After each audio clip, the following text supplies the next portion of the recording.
નમસ્કાર. ચાલો આજે એક એવી સફર પર જઈએ જે આપણને શાંતિનો સાચો અર્થ સમજાવશે. આ વાત છે ભગવાન મહાવીરના જીવનની.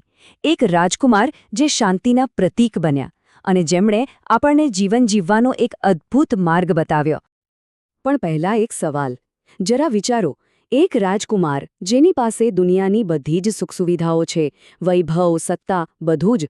આવો માણસ શા માટે આ બધું છોડી દેશે? આ જ સવાલ આપણને ભગવાન મહાવીરના જીવનના કેન્દ્રમાં લઈ જાય છે. તો આપણી આ વાર્તા શરૂ થાય છે બિહારના કુંડ ગ્રામના એક ભવ્ય મહેલમાં, આજથી લગભગ 2600 વર્ષ પહેલાં. અહીં રાજકુમાર વર્ધમાનનો જન્મ થયો હતો. એમના પિતા હતા રાજા સિદ્ધાર્થ અને માતા રાણી ત્રિશલાદેવી. એમનું બાળપણ વૈભવ અને લાડકોડમાં વીત્યું હતું.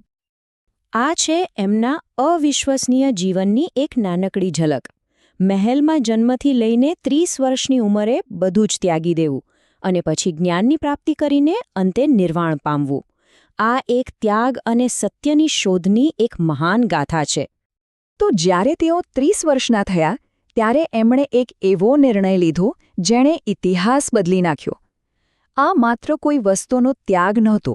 આ તો જીવનમાં દુઃખ કેમ છે એના જવાબો શોધવાની એક અથાગ સફરની શરૂઆત હતી. આ એક રાજકુમારની સત્ય માટેની ખોજ હતી. હવે આવે છે એમની યાત્રાનો બીજો અને કદાચ સૌથી કઠિન તબક્કો. મહેલનો બધો આરામ પાછળ છોડીને એમણે જ્ઞાનની શોધમાં કઠોર તપસ્યાનો માર્ગ અપનાવ્યો. 12 આ ખાલી એક નંબર નથી, આ 12 વર્ષોની કઠોર સાધના છે. 12 લાંબા વર્ષો જેમાં એમણે એવી શારીરિક અને માનસિક મુશ્કેલીઓનો સામનો કર્યો જેની આપણે કલ્પના પણ ન કરી શકીએ. આ એમના અતૂટ સમર્પણનું પ્રતીક છે. અને આટલી અકલ્પનીય તપસ્યાનું પરિણામ શું આવ્યું? કેવળ જ્ઞાન, એટલે કે સર્વોચ્ચ જ્ઞાન, જેમાં ભૂતકાળ, વર્તમાન અને ભવિષ્ય બધું જ સ્પષ્ટ દેખાય છે. આ જ્ઞાન મેળવ્યા પછી જ વર્ધમાન મહાવીર કહેવાયા, એટલે કે એક મહાન નાયક. સારું, તો આ સર્વોચ્ચ જ્ઞાન પ્રાપ્ત કર્યા પછી મહાવીર સ્વામીએ આ જ્ઞાન પોતાની પાસે ન રાખ્યું. એમણે માનવતાને શાંતિથી જીવન કેવી રીતે જીવવું એના માટે એક પ્રેક્ટિકલ ગાઈડ આપી. એમણે 5 એવા સિદ્ધાંતો આપ્યા જે આજે પણ એટલા જ જરૂરી છે. આ સિદ્ધાંતો પંચમહાવ્રત તરીકે ઓળખાય છે. શાંતિ અને નૈતિકતાથી જીવન જીવવા માટેનું એક સરળ છતાં ખૂબ જ શક્તિશાળી માળખું. કયા છે 5 સિદ્ધાંત?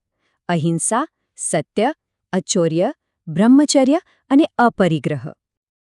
ચલો આને જરા સરળ રીતે સમજીએ. અહિંસા એટલે ખાલી કોઈને મારવું નહીં એવું નથી, પણ મનથી, વચનથી કે કર્મથી કોઈને દુઃખ ન પહોંચાડવું. સત્ય એટલે સાચું બોલવું, પણ એવું સાચું જે કોઈનું ભલું કરે. અચૌર્ય એટલે કોઈની પરવાનગી વગર એની કોઈ વસ્તુ ન લેવી. બ્રહ્મચર્ય એટલે પોતાની ઇન્દ્રિયો પર કાબૂ રાખવો.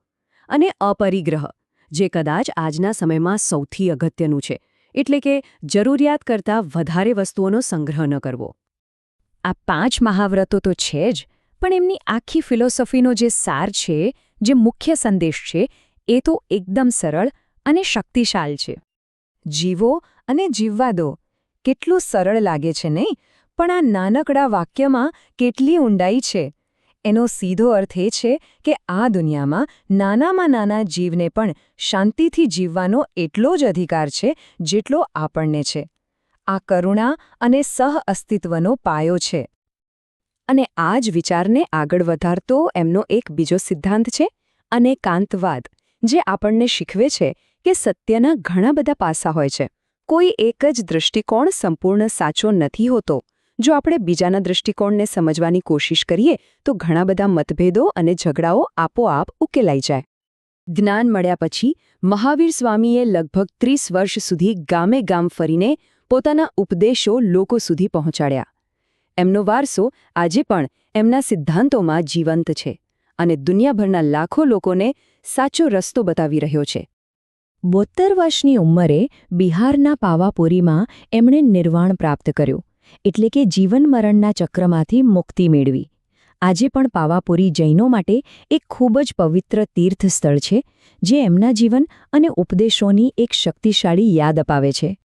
તો આ બધી વાત આપણને અંતમાં એક વિચાર કરવા જેવા સવાલ પર લાવીને મૂકે છે. આજની આ ભાગદોડવાળી અને જટિલ દુનિયામાં ભગવાન મહાવીરનો કયો સિદ્ધાંત આપણને સૌથી વધુ જરૂરી લાગે છે? અહિંસા, સત્ય, અપરિગ્રહ કે પછી અનેકાંતવાદ?